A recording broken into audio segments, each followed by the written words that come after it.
Ipinagutos ng Office of the Ombudsman ang lifestyle check sa 26 na mambabatas na umano'y pawang mga kontraktor.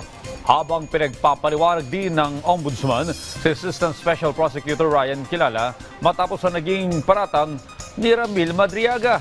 Ang detalye sa report ni Rod Lagusad. Naglabas ng show cause order ang Office of the Ombudsman laban kay Assistant Special Prosecutor Ryan Kilala matapos ang mga alegasyon ng umano'y bagban na si Ramil Madriaga sa impeachment proceedings laban kay Vice President Sara Duterte. Ayon kay Assistant Ombudsman Miko Clavano, pinagpapaliwanag si Kilala kaugnay ng mga paratang sa naging affidavit ni Madriaga.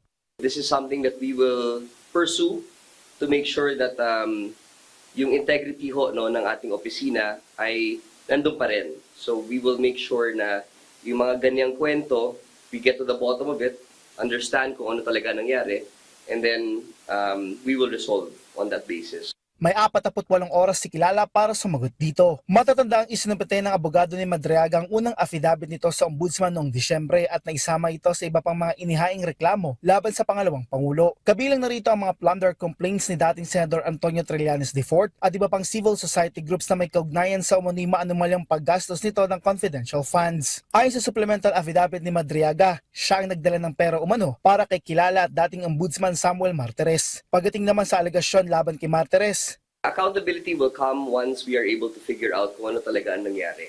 No? So obviously, it's a grave allegation. It's something that we believe is worth looking into.